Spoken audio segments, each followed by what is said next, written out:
Bom dia a todos. Eu peço a paciência, um pouquinho mais de paciência com todos. Nós começamos agora. O nosso companheiro lá do Brasil está tendo um problema com a internet dele, mas ele já vai conectar. Mas antes de tudo, queria dar um bom dia, que Jesus possa envolver o coração de cada um de nós em muita luz, muita paz e também muito entendimento. Como eu disse, esperando o nosso companheiro Carlos Henrique. Ele está reconectando a internet dele. E já vamos começar já.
Oi, Carlos, me escuta? Sim. Ok, perfeito. Já estamos ao vivo. Você quer compartilhar o PowerPoint? Vai dar certo? Pronto, agora eu acho que eu consegui abrir agora. Poxa. Tá bom. Acabou de aparecer um negócio que minha tela fica toda branca aqui. Uhum. Problemas técnicos acontecem, não se preocupe. Só um minutinho que eu vou tentar solucionar, tá? Pois não.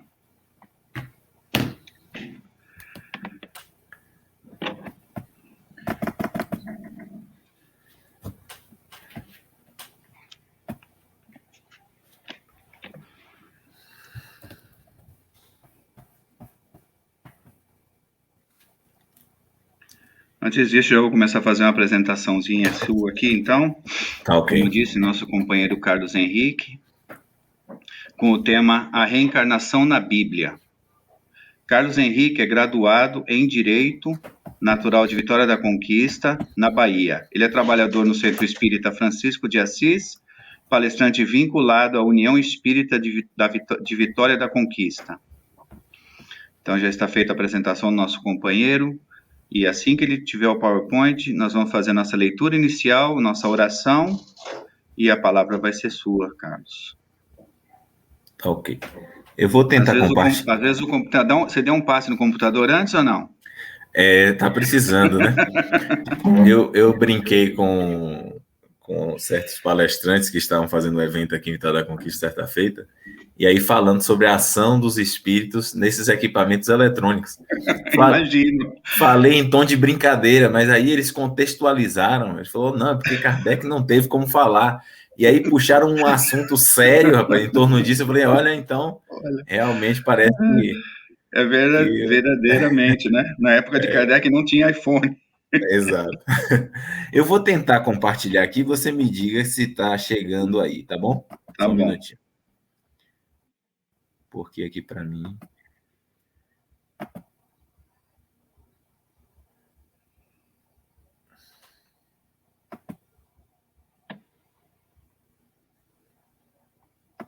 Como é que tá chegando aí? Tá chegando a tela branca só. Eu vou A tela colocar só para branca, né? você ver, mas é uma tela branca. Aí. Agora tá com o seu computador. Vê se você consegue abrir o PowerPoint aí. Só o PowerPoint. Vai encobrir você. Você vai ficar embaixo. Aparecendo esse assistente para ativação do Microsoft. É, não tá funcionando. Eu acho que você vai ter que seguir hoje sem o seu PowerPoint. Vamos Vai, fazer assim. vai, vai sem o seu PowerPoint. Você lê aí ele sozinho. Deixa eu só encerrar a. Sim. Vou remover e vamos seguir adiante aqui. Tá bom, então. Vamos Ok. seguir o nosso trabalho. Pedir para a nossa companheira Geilza, que veio lá da Flórida, nos ajudar hoje aqui, para fazer a nossa leitura inicial. Depois eu volto a fazer a oração, tá bom? Vamos lá. Ok.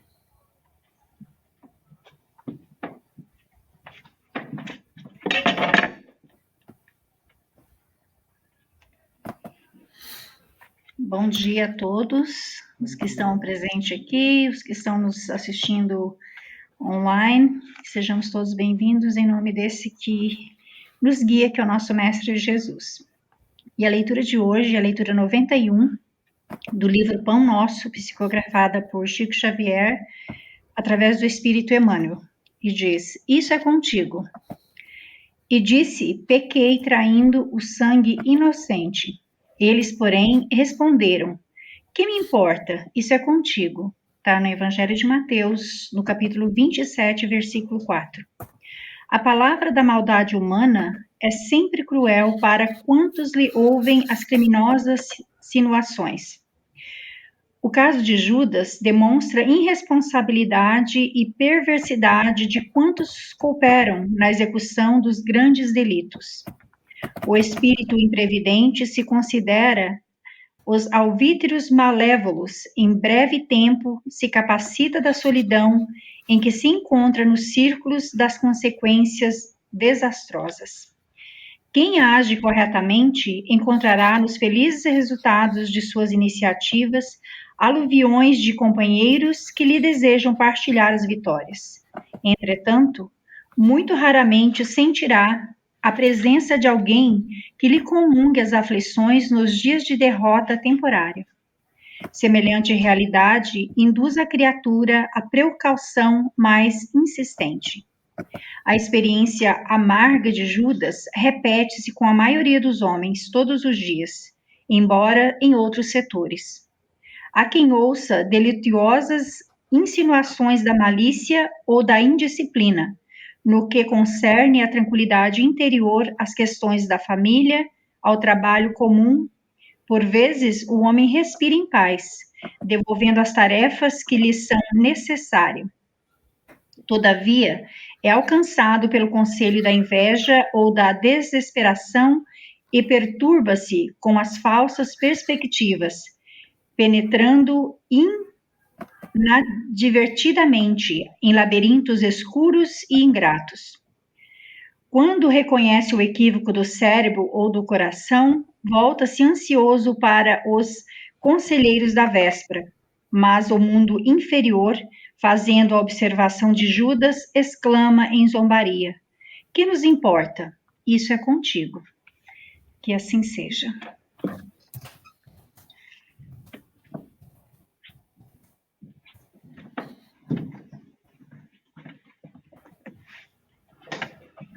Vamos lá de volta aqui. Então, agora chegou a nossa oração. Vamos todos juntos, aonde estivermos, pedindo sempre a caridade dos nossos amigos protetores, os nossos mentores, pedindo a caridade de Jesus. E nós, por nosso lado, temos a caridade de hoje não pedir por nós, de hoje pedirmos para os nossos irmãos, aqueles que estão sentados ao nosso lado, ou aqueles que estão numa cama de hospital, esquecemos-nos de nós hoje e pedimos por eles, que nós, às vezes, recebemos tanto, temos tanto, pedimos por ele nesse minuto hoje, por eles, os nossos amigos, os nossos parentes, aquelas pessoas desconhecidas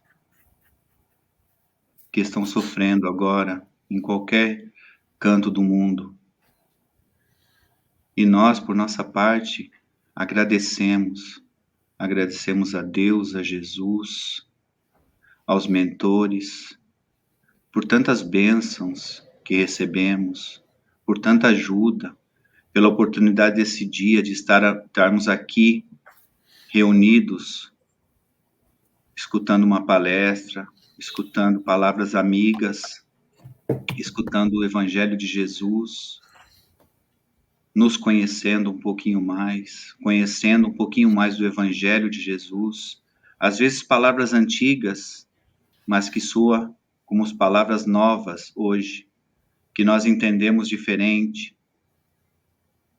Então, com as nossas mentes despertas e os nossos corações abertos, receptivos,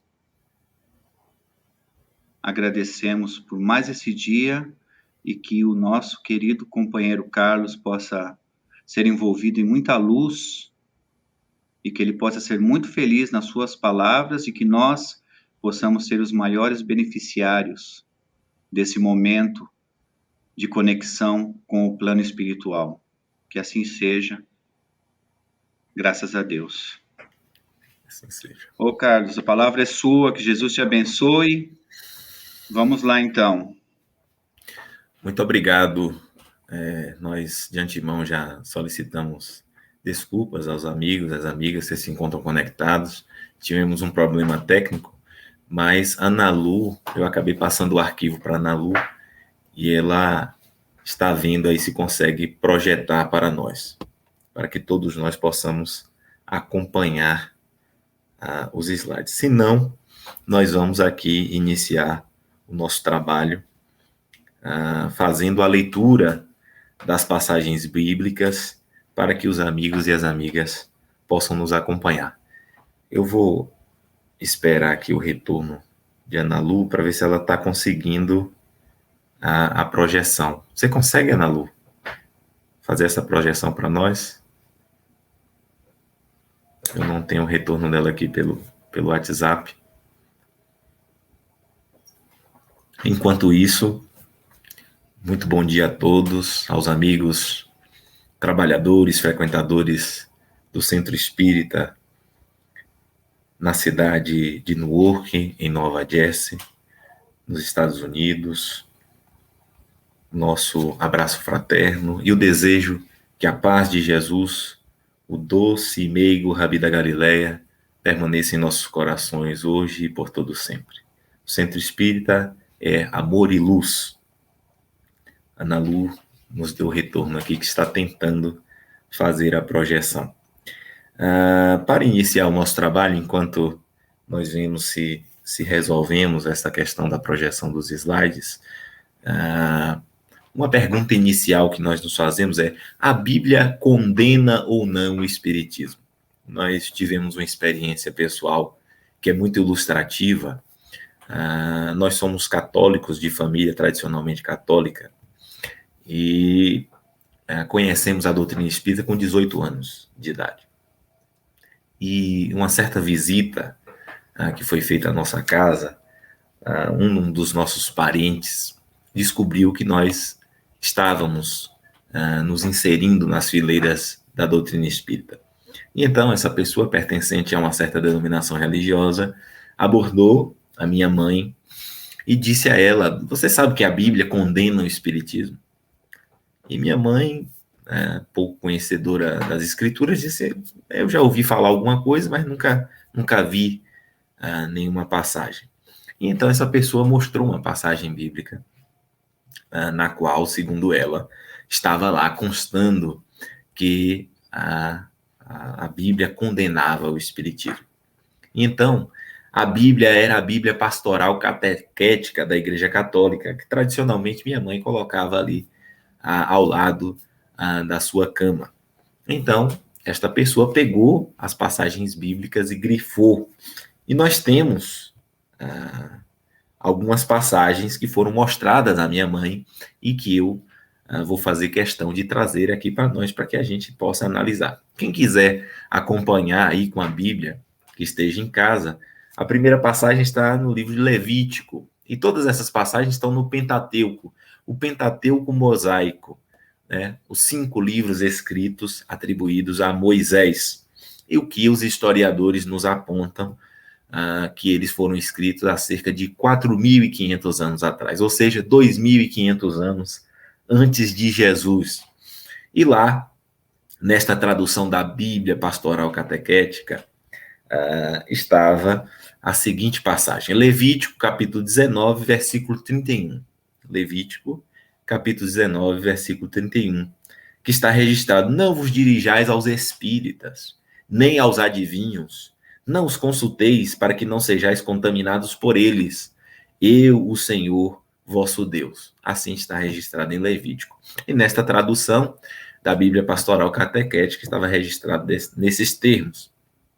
Em Levítico, no capítulo 20, versículo 6, está esta outra passagem. Se alguém se dirigir aos espíritas ou aos adivinhos para fornicar com eles, voltarei meu rosto contra esse homem e o cortarei do meio de seu povo. Levítico, capítulo 20, versículo 6. E nisso minha mãe foi ficando branca, né? Foi ficando sem sangue circulando no corpo, foi ficando nervosa, aflita por encontrar na Bíblia esses termos. Em Deuteronômio, capítulo 18, versículos de 9 a 12, está registrado: quando tiveres entrado na terra que o Senhor teu Deus te dá, não te porás a imitar as práticas abomináveis da gente daquela terra.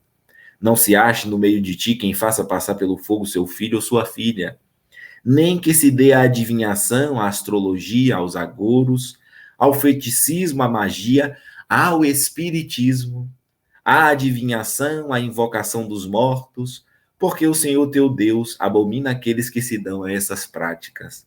É por causa dessas abominações que o Senhor teu Deus expulsa de ti essas nações. Deuteronômio 18, versículos de 9 a 12. Então, nós vamos encontrar esses termos em algumas traduções bíblicas, mais especificamente em traduções antigas aí da edição pastoral catequética da Igreja Católica. E minha mãe, ao constatar isso, veio trazer estas passagens bíblicas até a minha pessoa e me disse: meu filho, você sabe que a Bíblia condena o espiritismo? E então, eu perguntei à minha mãe: a senhora perguntou para essa pessoa que lhe trouxe esta afirmativa se ela sabe quem escreveu estes textos de Deuteronômio, de Levítico, de Números? E ela disse não. Sabe em que período escreveu e com qual finalidade, para qual público escreveu? E ela, diante da sua negativa, nós então dissemos a ela: minha mãe, esses livros foram escritos por Moisés há 2.500 anos atrás, antes de Cristo, e com a finalidade, e nós vamos recordar a finalidade dos escritos de Moisés, na missão de divulgar o Deus único, ele buscava proibir, conduzir o seu povo para não replicar as práticas de povos pagãos. Quando vamos aos originais dessas escrituras, e aqui vale ressaltar que nós baseamos o nosso trabalho seguindo os caminhos que foram abertos por grandes estudiosos, a exemplo de Hermínio Corrêa de Miranda, a exemplo do professor Severino Celestino, e aqui nós indicamos 2 obras para aqueles que queiram se aprofundar nesse tema. Um livreto cujo título é o mesmo da nossa palestra, A Reencarnação na Bíblia, de Hermínio Corrêa de Miranda. Um livreto excelente que nos traz informações preciosas para que nós possamos ter as chaves interpretativas para esse tema. E também o livro Analisando as Traduções Bíblicas, do professor Severino Celestino. Muitos de nós estamos aqui vinculados ao YouTube e, se quisermos, poderemos acessar vídeos com esse mesmo tema, analisando as traduções bíblicas do professor Severino Celestino, nos quais ele nos traz uma abordagem em torno das tradições, das traduções bíblicas. Então, fica aí a nossa indicação, porque foi esse material que serviu de base para que nós pudéssemos realizar esse trabalho. E quando vamos constatar as traduções da Bíblia aqui para o português, nós vemos que houve uma série de inserções. Porque onde se encontram esses termos? Não vos dirijais aos espíritas. Se alguém se dirigir aos espíritas, não praticais os algouros, o feiticismo, a magia ou o espiritismo. Na verdade, quando vamos constatar, vamos ver que a palavra empregada por Moisés é: não consulteis os necromantes. E esta era uma prática de povos pagãos que consistia em ir aos cemitérios, abrir os cadáveres para consultar o futuro. Então, esta era a prática. E Moisés, então, não consulteis os necromantes, proíbe para que o povo, sob a bandeira do Deus único, não replicasse essas práticas de povos pagãos. Então, com a finalidade de deturpar a visão em torno do espiritismo, muitos tradutores inseriram esta palavra espírita, espiritismo. Em algumas bíblias nós vamos encontrar médiuns espíritas, o que é curioso, porque espiritismo, médiuns espíritas são termos que surgiram no século XIX com Allan Kardec. Então, torna-se impossível que Moisés tenha se utilizado desses termos há 2.500 anos antes de Cristo, 4.500 anos aproximadamente antes do surgimento da doutrina espírita, proibindo uma prática que nem sequer existia àquele tempo. Dito isso, adentrando aos textos bíblicos para analisar a questão da reencarnação, nós vamos constatar que a reencarnação está presente desde o primeiro mandamento da lei mosaica. Né? Nós vamos lá ao texto do Êxodo, no capítulo 34, versículos de 6 a 7. Quem estiver acompanhando em sua casa poderá acompanhar conosco. Êxodo, capítulo 34, versículos de 6 a 7.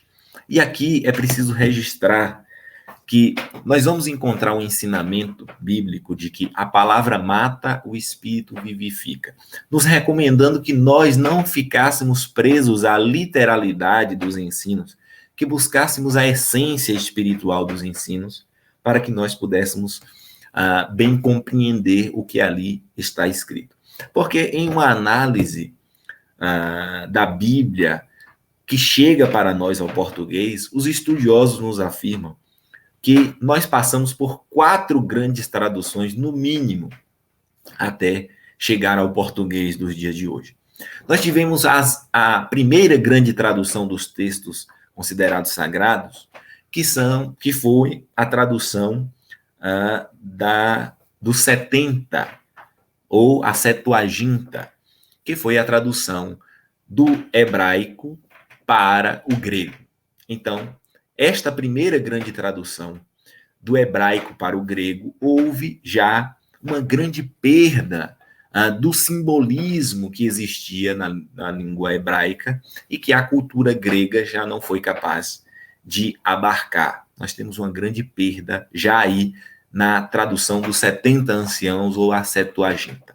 Nós tivemos uma segunda grande tradução dos textos bíblicos, que foi do grego para o latim, que é a chamada tradução da Vulgata, ou a tradução de São Jerônimo, já sob os domínios da igreja, e aí nós podemos imaginar, diante do contexto histórico, as adulterações, as adaptações, que fez com que o cristianismo, por exemplo, perdesse totalmente a sua característica daqueles 300 anos aproximadamente de cristianismo puro, em que os cristãos eram perseguidos, e após este período, os cristãos de perseguidos passaram a ser perseguidores. E é dentro deste contexto, já da Igreja Romana, em que há esta tradução da cultura grega para o latim, para a cultura romana. E nós temos, portanto, esta segunda tradução, em que muitos estudiosos nos indicam que muitas palavras foram adulteradas, muitas inserções foram feitas para a adaptação das escrituras para aquele contexto da cultura romana. Nós temos uma terceira grande tradução, que foi a da cultura grega, a da cultura do latim, a cultura romana, para o português. Então, nós temos aí, pode colocar a apresentação, e se for possível, ir para o slide, o primeiro mandamento, é onde nós nos encontramos. Se eu não me engano, primeiro, segundo, terceiro, quarto, quinto slide, se for possível. Então, nós tivemos esta grande tradução, esse é o primeiro mandamento. Aí, se apertar F5, eu acho que fica destacado a apresentação.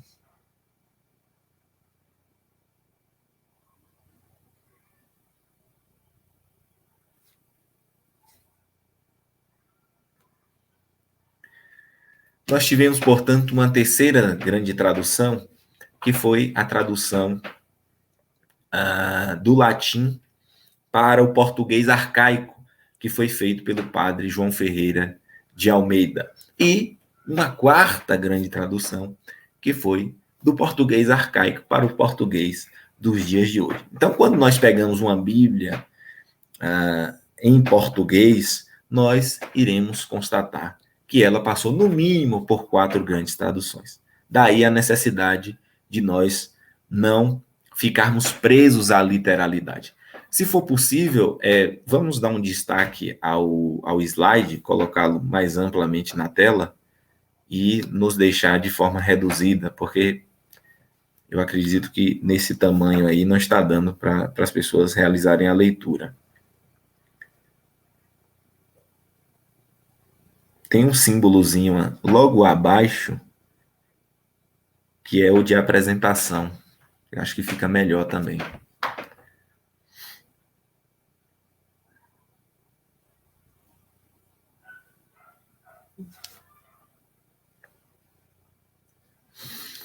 Então, dando continuidade, o primeiro mandamento. Como eu disse, já no primeiro mandamento da lei mosaica, nós iremos encontrar a presença da reencarnação.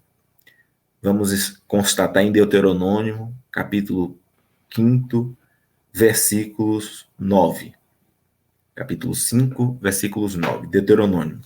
E lá iremos encontrar: não te prostrará diante delas para render-lhes culto, porque eu, Senhor teu Deus, sou um Deus zeloso, que castigo a iniquidade dos pais nos filhos, iremos encontrar no português, até a 3ª e a 4ª geração daqueles que me odeiam.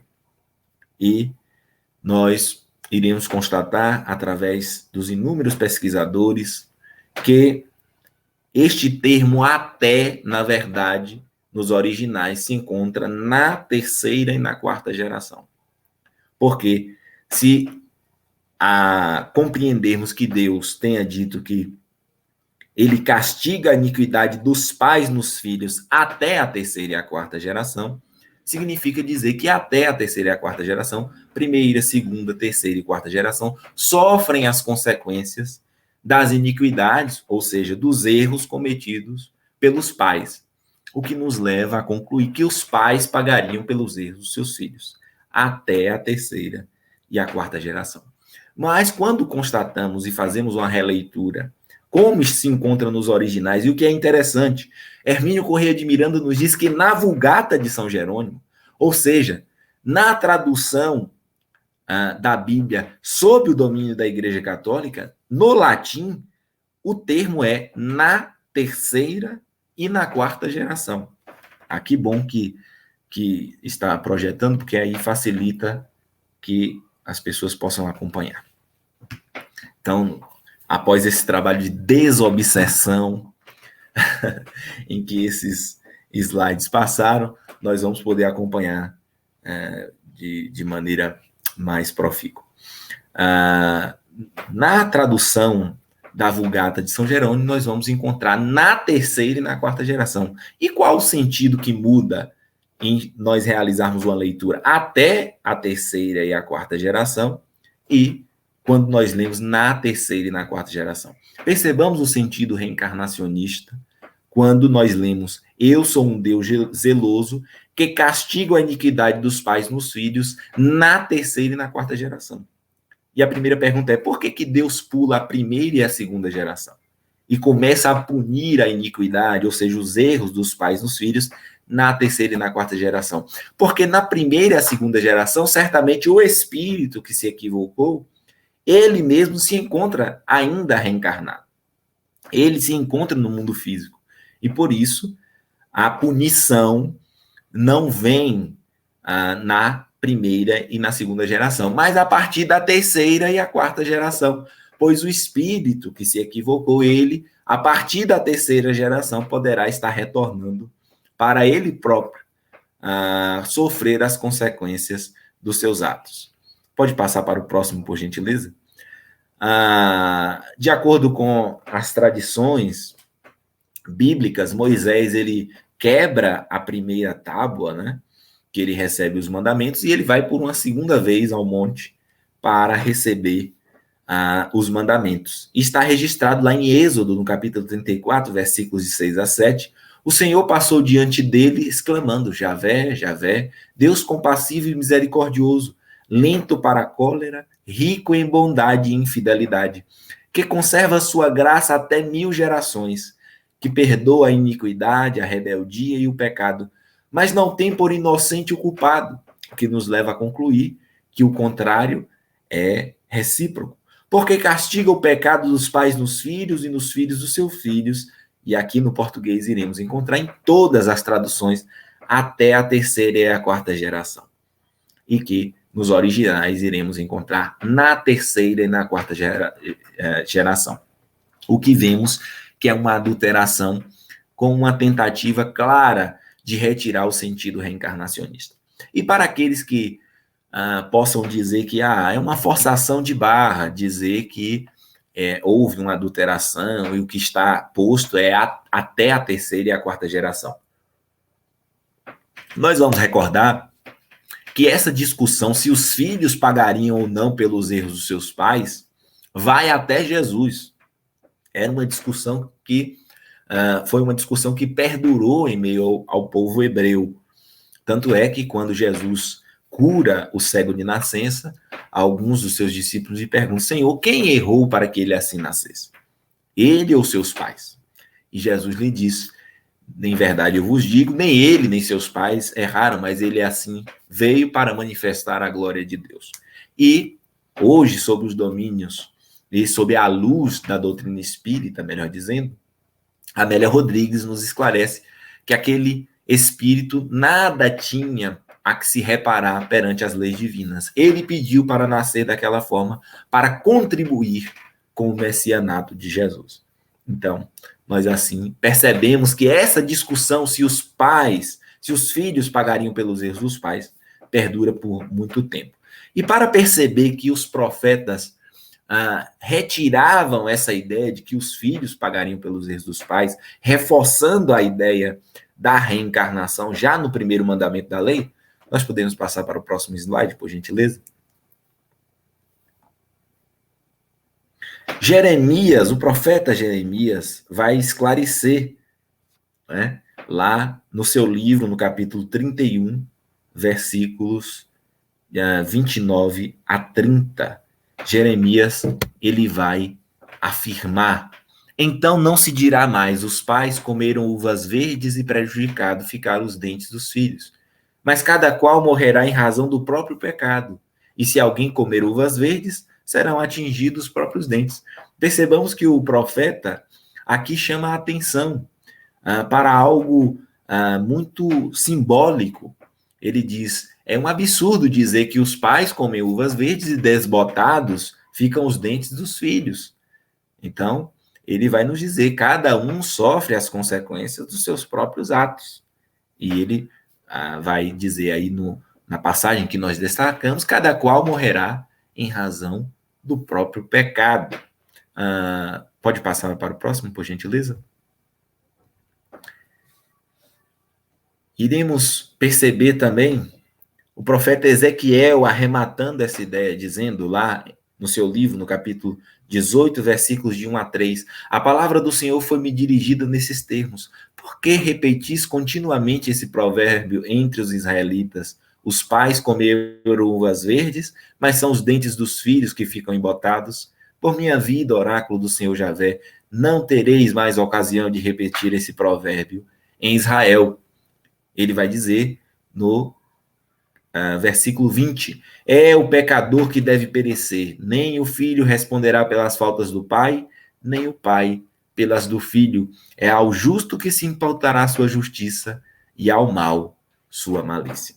Então, vemos tanto o profeta Jeremias quanto o profeta Ezequiel falar do absurdo que é acreditar que os filhos pagariam pelos erros dos pais.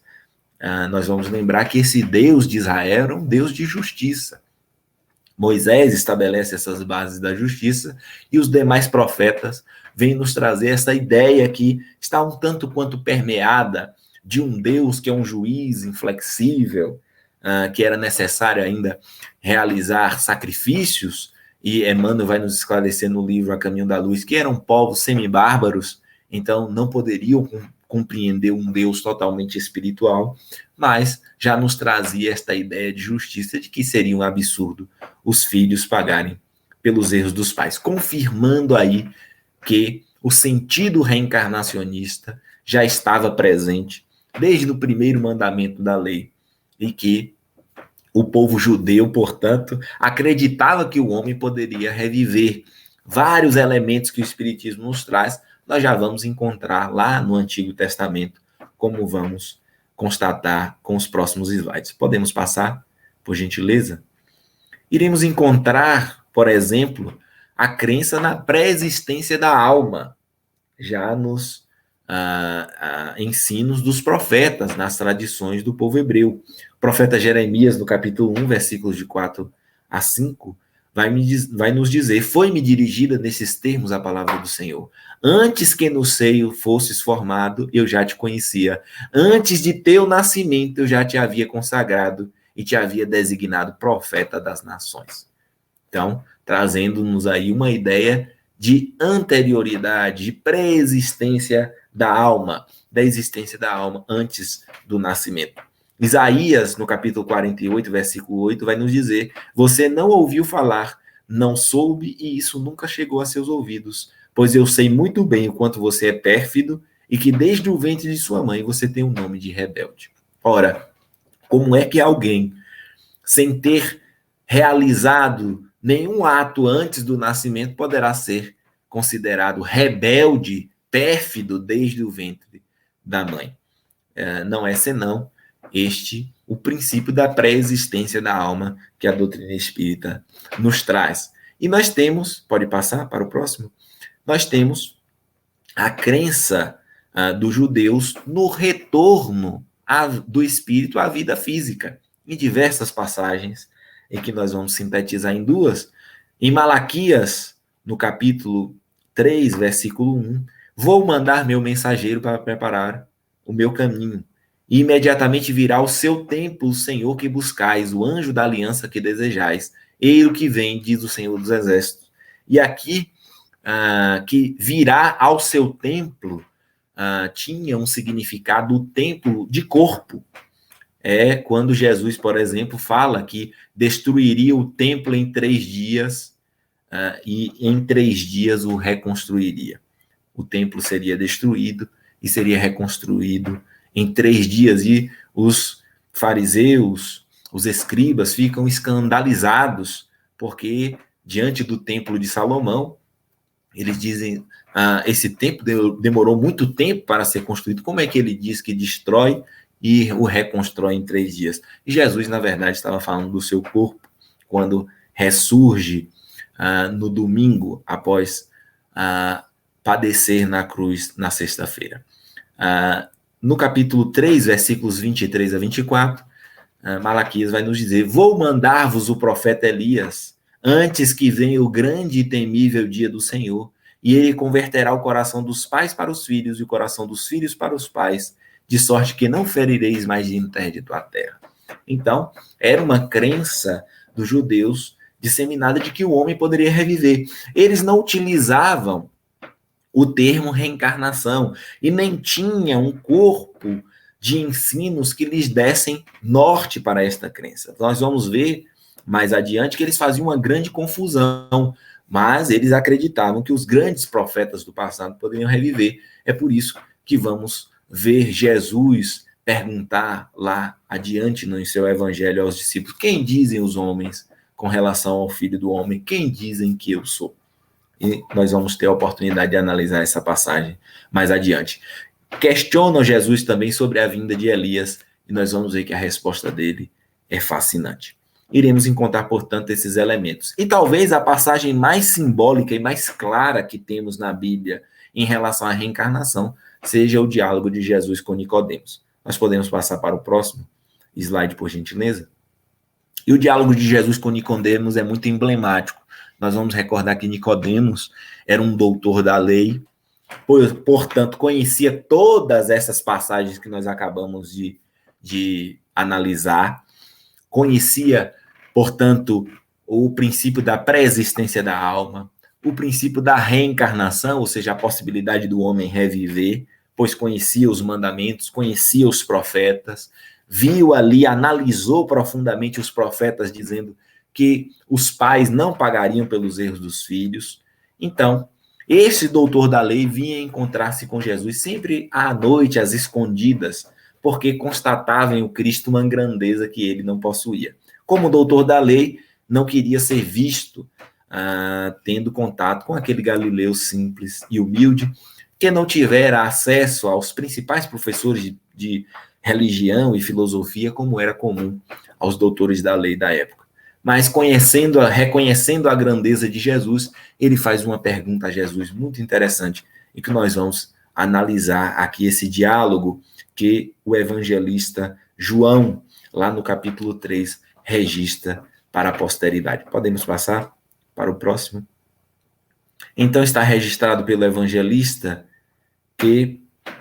Podemos passar ao próximo slide?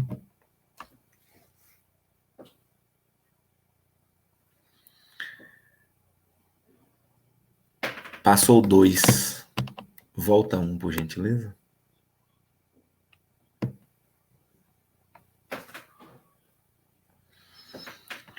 Ora, entre os fariseus havia um homem chamado Nicodemos, senador dos judeus, que veio à noite ter com Jesus e lhe disse: Mestre, sabemos que vieste da parte de Deus para nos instruir como um doutor, porquanto ninguém poderia fazer os milagres que fazes se Deus não estivesse com ele. Jesus lhe respondeu: em verdade, digo-te, ninguém pode ver o reino de Deus se não nascer de novo. Disse-lhe Nicodemos: como pode nascer um homem já velho? Pode tornar a entrar no ventre de sua mãe para nascer uma segunda vez? Retorquiu-lhe Jesus: em verdade, digo-te, se um homem não renasce da água e do Espírito, não pode entrar no reino de Deus. O que é nascido da carne é carne, o que é nascido do Espírito é Espírito. Podemos passar? E prossegue: não te admires, disse Jesus, de que eu te haja dito ser preciso nasças de novo. O vento sopra onde quer, ouves a sua voz, mas não sabes de onde ele vem, nem para onde vai. O mesmo se dá com todo homem que é nascido do Espírito. Respondeu-lhe Nicodemos: como pode isso fazer-se? Jesus lhe observou: pois que és mestre em Israel e ignoras estas coisas. Digo-te em verdade, que não dizemos senão do que sabemos, e que não damos testemunho senão do que temos visto. Entretanto, não aceitais o nosso testemunho. Mas se não me credes quando vos falo das coisas da terra, como me crereis quando vos fale das coisas do céu? Nós vamos destacar nesse diálogo podemos voltar, por gentileza, para o slide anterior. Nós vamos destacar que Nicodemos, como doutor da lei, reconhece em Jesus um mestre. E ele inicia o diálogo dizendo: mestre, sabemos que vieste da parte de Deus. E Nicodemos está perguntando o que é preciso fazer para ser como tu és, para ter o que tu tens, porque apesar de ser um ancião, já velho, e ter dedicado toda a sua vida aos ensinos, às escrituras, à lei e os profetas, ele reconhecia em Jesus uma grandeza que ele não tinha, e ele então pergunta: o que é necessário fazer para estar inserido no reino de Deus, para ser como tu és? E Jesus lhe diz: em verdade, digo-te, ninguém pode ver o reino de Deus se não nascer de novo. E algumas traduções bíblicas trazem esta passagem dizendo: ninguém poderá ver o reino de Deus se não nascer do alto, numa tentativa, novamente, de retirar o sentido reencarnacionista. Mas vemos que a tradução fidedigna é nascer de novo, que Nicodemos prossegue dizendo: como pode um homem nascer já sendo velho? Pode voltar a entrar no ventre da sua mãe e nascer uma segunda vez? E Jesus diz: é necessário renascer da água e do Espírito. E ele complementa dizendo: o que é nascido da carne é carne, o que é nascido do Espírito é Espírito. O que algumas traduções, na tradição teológica, foi interpretado que esse renascer da água e do Espírito era renascer pelo batismo e pela renovação pelo Espírito, né? Tanto é que quem é proveniente do catolicismo como eu, vai saber que na Igreja Romana nós temos 2 rituais, que é uma interpretação literal desta passagem bíblica, que é o sacramento do batismo e o sacramento do crisma. Esses 2 ritos que significam esse renascer da água e do Espírito. Mas nós vamos ver que um doutor da lei, se Jesus estivesse falando do renascimento pelo ritual do batismo, as práticas de João Batista eram disseminadas, e esta renovação pelo Espírito, nenhum espanto causaria ao doutor da lei, mas nós vemos que Nicodemos fica espantado.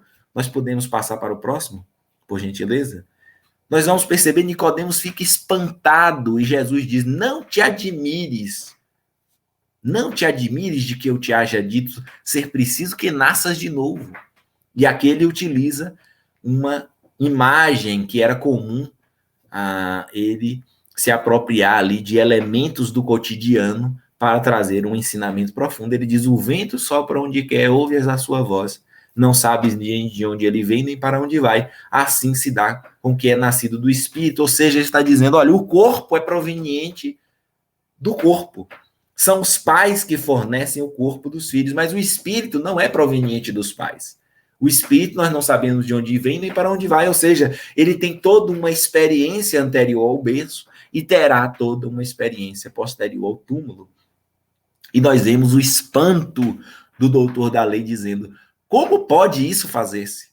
Jesus lhe diz: pois que és mestre em Israel, ignoras essas coisas? Ou seja, Jesus estava tentando chamar Nicodemos a atenção de que ele conhecia as Escrituras. Essas passagens que nós analisamos, as afirmativas dos profetas, o mandamento da lei, que já se encontra ali a possibilidade do homem nascer de novo, era algo que estava acessível ao doutor da lei. Ele, como doutor da lei, tinha o dever de conhecer. E Jesus, então, digo-te em verdade que não dizemos senão o que sabemos e não damos testemunho senão no que temos visto. Jesus está dizendo: olha, eu faço prodígios aos vossos olhos. Eu devolvo a visão aos cegos, curo os paralíticos, e vocês não são capazes de acreditar no que eu digo. Se não são capazes de aceitar aquilo que vocês conseguem ver, imagine quando vos falar das coisas dos céus. E Jesus, então, dá o tom. E é por isso que nós vamos compreender por que o Cristo não fala abertamente sobre essas coisas. Porque se um doutor da lei teve dificuldade de compreender, imaginemos nós, a massa de povo, as pessoas que não estavam inseridas ali nesse conhecimento mais profundo. Então, certamente que essa é a passagem mais clara que Jesus nos traz sobre reencarnação, né? Nós temos outras que o próprio Cristo vai nos afirmar, como, por exemplo, esse próximo slide, por gentileza. Registrado pelo evangelista Mateus e também por Marcos, que Jesus vai fazer esta pergunta: quem dizem que eu sou? Né? E vai demonstrar aí a crença dos judeus que o homem poderia reviver. E ao contrário de refutar esta crença, Jesus, pelo contrário, incentiva, aguça a curiosidade dos apóstolos em torno desta crença. Está registrado: Jesus, tendo vindo às cercanias de Cesareia de Filipe, interrogou assim a seus discípulos: quem dizem os homens com relação ao Filho do Homem? Quem dizem que eu sou? Eles responderam: dizem uns que és João Batista, outro que és Elias, outros que Jeremias ou alguns dos profetas. Perguntou-lhe Jesus: e vós, quem dizeis que eu sou? Simão Pedro, tomando a palavra, respondeu: tu és o Cristo, o Filho do Deus vivo. Replicou-lhe Jesus: bem-aventurado és tu, Simão, filho de Jonas, porque não foram nem a carne nem o sangue que isso te revelaram, mas meu Pai que está nos céus. É interessante essa passagem. Jesus pergunta: quem dizem o povo que eu sou? E os apóstolos dizem: olha, uns dizem que sou João Batista, outros que Jeremias, outros que Elias, ou alguns dos profetas. Ou seja, eles acreditavam que os grandes profetas do passado poderiam reviver. E Jesus diz: tudo bem, eles dizem isso, mas e vós? Vocês que conviveram na intimidade comigo, quem dizeis que eu sou? E Simão Pedro, inspirado, diz: tu és o Cristo, o Filho do Deus vivo. E Jesus diz: feliz és tu, Simão, filho de Jonas, porque não foram nem a carne nem o sangue que isso te revelaram, mas meu Pai que está nos céus. Simão Pedro, inspirado, capta as inspirações divinas e diz essa célebre frase: tu és o Cristo, o Filho de Deus vivo. O que é interessante é que, instantes após, Jesus começa a falar dos martírios pelos quais passaria, pelas dores, pela prisão, e Simão Pedro, dando vazão ao seu impulso, a sua característica impulsiva, diz: nós não admitiremos, Jesus, jamais, Senhor, permitiremos que tu passes por isso. E Jesus diz: cala-te, Simão, porque pela tua boca fala Satanás. E nós imaginamos a confusão na cabeça de Simão Pedro, porque instantes antes ele disse que era Deus que falava pela minha boca, e agora, menos de um minuto depois, é Satanás. Jesus deixando um grande ensinamento. Satanás, que tinha aqui o significado de opositor, tudo aquilo que se opunha ao bem. E Jesus deixa-nos um grande ensinamento para que nós possamos vigiar os nossos pensamentos. Orai e vigiai, pois no mesmo instante que poderemos estar captando as inspirações superiores da vida, poderemos pôr em vigilância, captar as influenciações das regiões inferiores, sendo meio de queda, e poderemos assim estar trabalhando contra o progresso. E nós precisamos, portanto, estar atentos, porque esta característica, quando estamos encarnados, das oscilações, a busca por manter o nosso padrão elevado precisa ser uma constante em nossas existências. Portanto, nós temos esta crença dos judeus evidenciada nessa passagem. E uma outra passagem, podemos passar para o próximo slide, por gentileza, em que Jesus nos fala da volta de Elias. Nós vimos lá quando o profeta Malaquias profetizou, avisou que antes da vinda do Messias viria Elias preparar os seus caminhos. E após a transfiguração no Monte Tabor, seus discípulos então interrogaram desta forma: por que dizem os escribas ser preciso que antes volte Elias?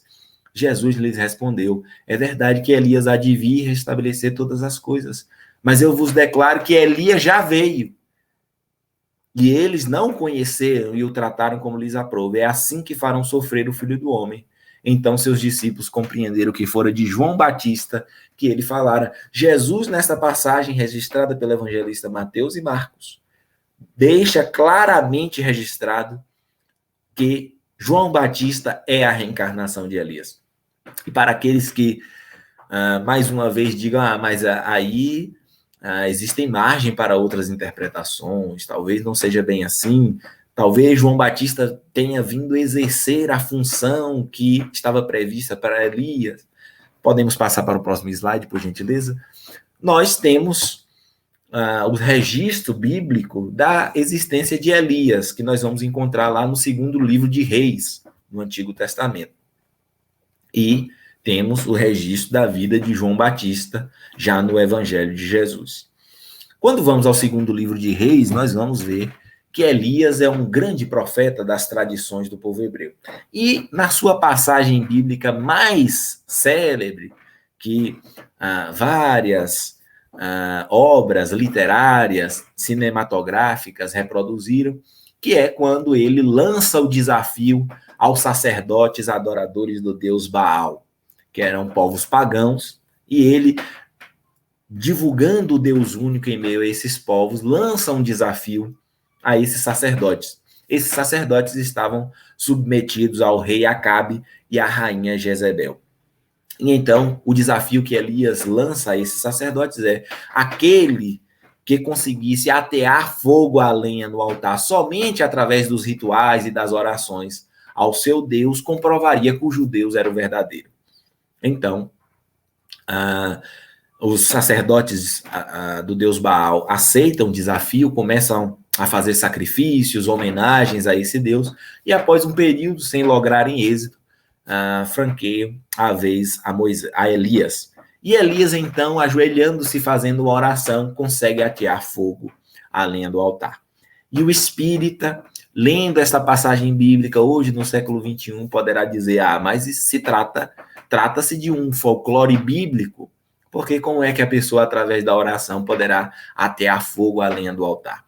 E nós, à luz da doutrina espírita, poderemos dizer: muito cuidado, porque o espiritismo nos fala de um fenômeno de efeito físico denominado pirogenia, ou fogo espontâneo, que é a capacidade de alguns médiuns de atearem fogo a objetos sem sequer tocá-los. Então, nós podemos compreender, à luz da doutrina espírita, que nesta missão de divulgar o Deus único, Elias, utilizando-se da sua faculdade mediúnica de efeito físico, conseguiu atear fogo à lenha do altar.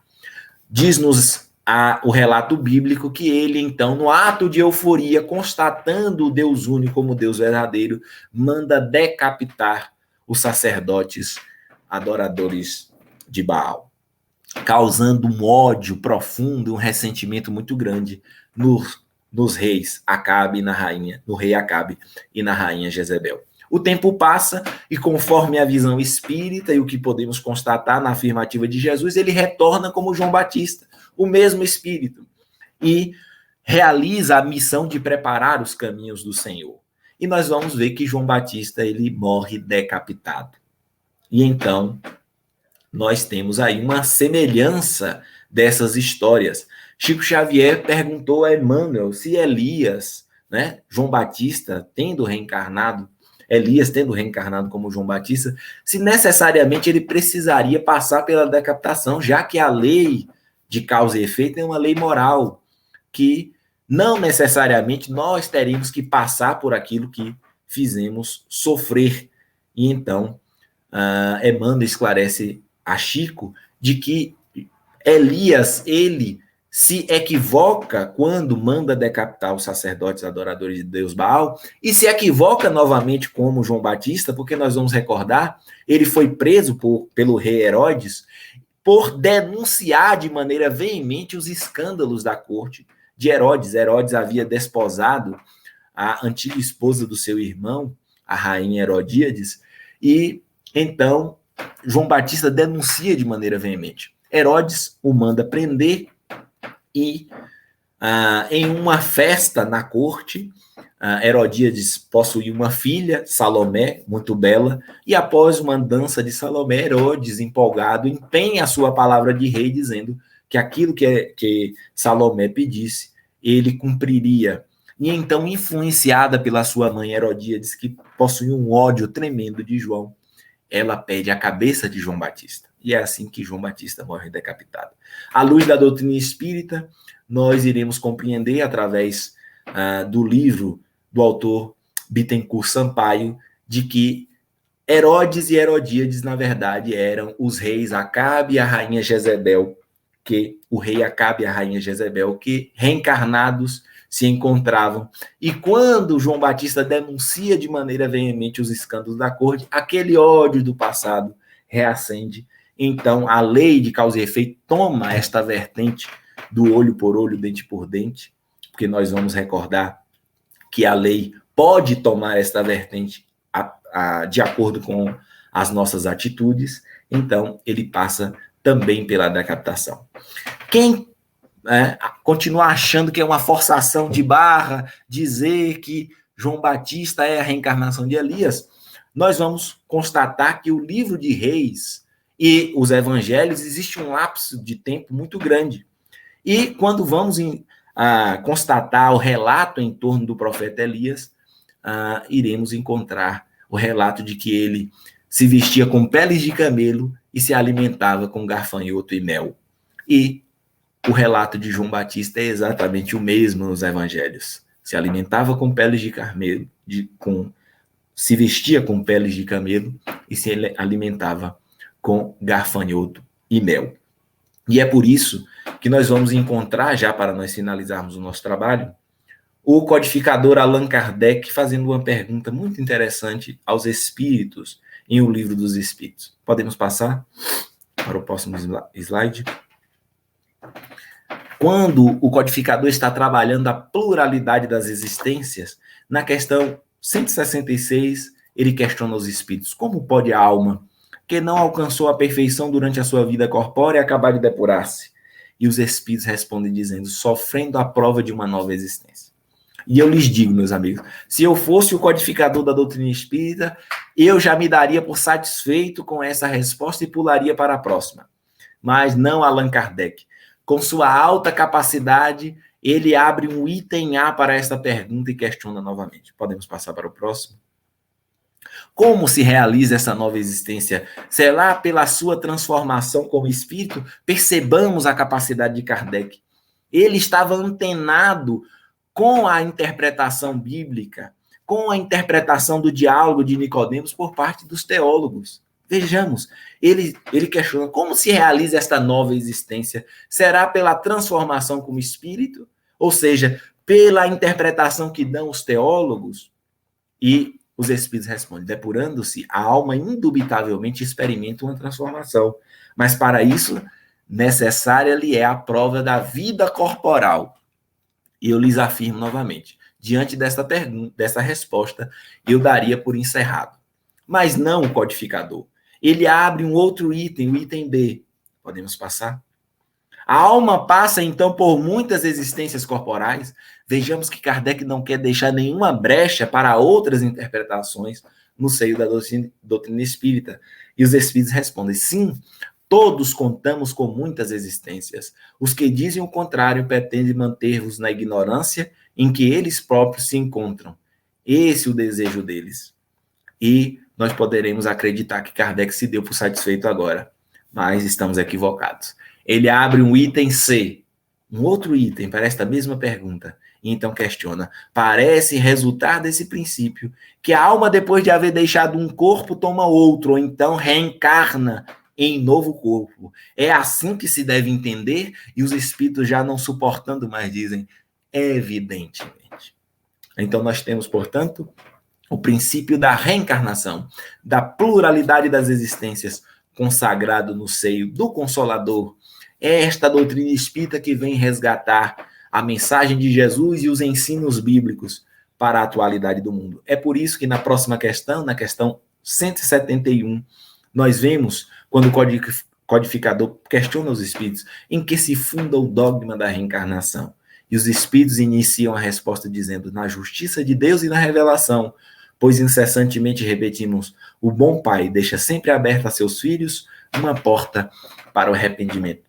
E nós vemos e destacamos na justiça de Deus e na revelação, pois compreendemos com a doutrina espírita que é impossível compreendermos um Deus justo sem a reencarnação.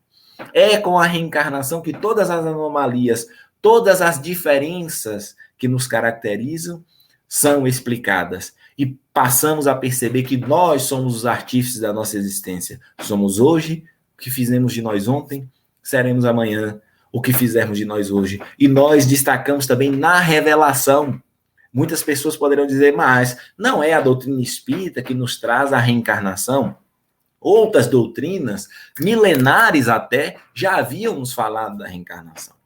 E nós vamos registrar que a reencarnação, como o Espiritismo nos revela, só a doutrina espírita nos trouxe. Porque nós temos, por exemplo, a metempsicose no budismo, que nos fala da reencarnação, mas com a possibilidade de nós termos reencarnações expiatórias, reencarnando em animais, por exemplo.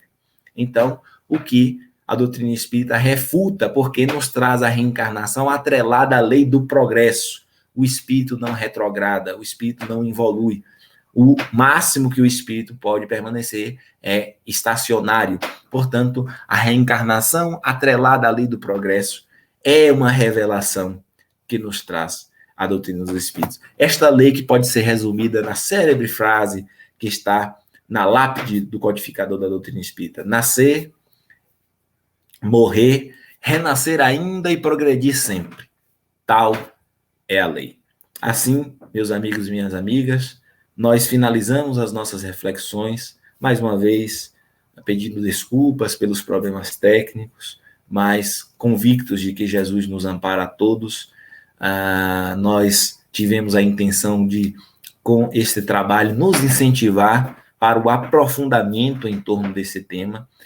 Reafirmamos mais uma vez e relembramos as obras, a reencarnação na Bíblia, de Hermínio Corrêa de Miranda. Nós iremos encontrar na internet disponível esse livreto. É uma leitura muito enriquecedora. E também o livro do professor Severino Celestino, analisando as traduções bíblicas, que nos darão uma visão mais aprofundada acerca do tema. Nosso muito obrigado e o desejo que Jesus nos abençoe e até uma próxima oportunidade. Obrigado, Carlos. Vocês me escutam bem? Sim. Me escutam? Aqui também me escutam? Ok, perfeito. Não vou ligar esse microfone aqui, senão vai dar eco. Eu falo brincando, né? Porque é verdade, né? Se tivesse internet na época de Kardec, teria um capítulo a mais, né? Nos livros dele, porque, olha, dá problema esses negócios. Mas obrigado, Carlos, pelas reflexões. Muito, muito bonito o estudo.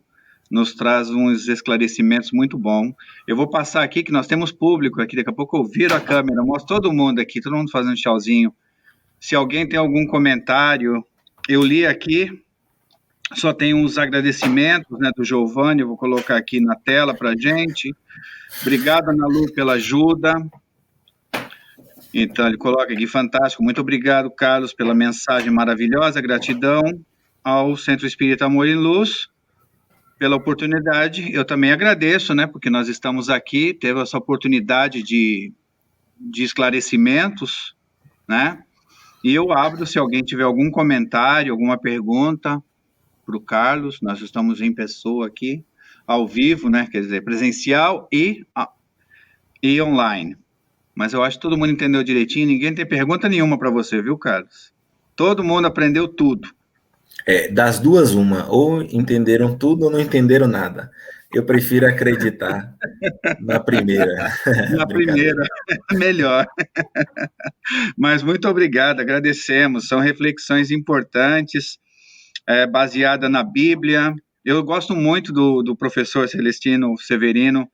Eu gosto, ele já esteve conosco aqui, é muito esclarecedor. Ele tem muitos trabalhos que ele faz sobre a Bíblia. Ele tem muitos estudos também. Ele tem programa na rádio, né, Abrindo a Bíblia, na Rádio Boa Nova de São Paulo e também na Rádio Fraternidade, online. É um companheiro, um trabalhador de mão cheia do nosso espiritismo, né? E para o espírita é de suma importância adentrar esses estudos, porque nós sabemos que a doutrina espírita não inicia nenhum movimento novo, né? Como o Haroldo Dutra Dias nos diz, nós estamos sobre os ombros de gigantes. Então, existiu todo um trabalho anterior ao nosso, começando lá pelos patriarcas, do povo hebreu, passando pelos profetas, pelo próprio Jesus, pelos apóstolos, os primeiros cristãos, os doutores da igreja, todos aqueles mártires que morreram em nome de Jesus e aqueles espíritos luminares que deixaram pegadas luminosas para que a terceira revelação chegasse, a doutrina espírita, nós na condição de trabalhadores da última hora, para darmos continuidade a esse trabalho. Então, é um trabalho que vem de séculos e é imprescindível que nós nos insiramos, né, nesses conhecimentos que nos foram deixados e que a Bíblia e esses ensinos, essas escrituras, é de suma importância para que nós percebamos a grandiosidade desse trabalho e possamos, assim, dar continuidade. Com certeza. Ok, então passamos para a nossa parte final, que é a nossa oração. Agradecendo a presença de todos, vou pedir para o Carlos fazer a nossa oração final, agradecendo a presença de todos. Agora é o nosso momento de reconectarmos, se já não estamos, com os nossos mentores. Acreditemos que eles vão estar do nosso lado, com as mãos sobre a nossa cabeça, derramando luzes de cura, luzes de amor, porque eles nos amam, né? Não é bom saber que tem os nossos irmãos, temos aqui encarnados e temos os desencarnados que nos amam. Então eu peço a caridade, por caridade, Carlos, faça a nossa oração final e que Jesus nos abençoe. Ok.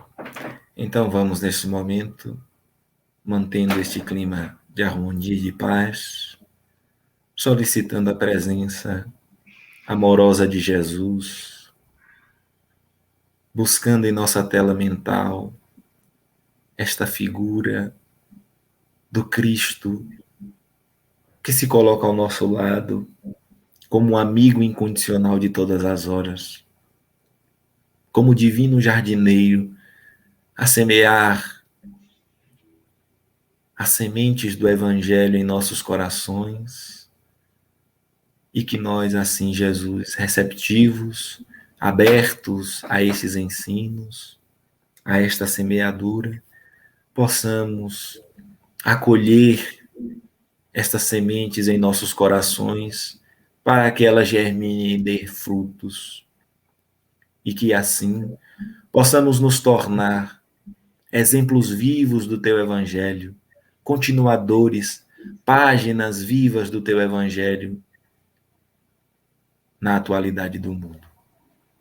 Ampara-nos, Senhor, para que, esclarecidos pela Tua doutrina, possamos nos transformar em pessoas melhores, que possamos transformar os conhecimentos em atitudes renovadas no bem, e que assim possamos contribuir com a construção de um mundo novo, com a renovação de nós mesmos. Ampara os nossos familiares, renova o ambiente dos nossos lares. Tu que nos conheces profundamente, atende às necessidades íntimas de cada irmão e irmã que se encontram conectados conosco.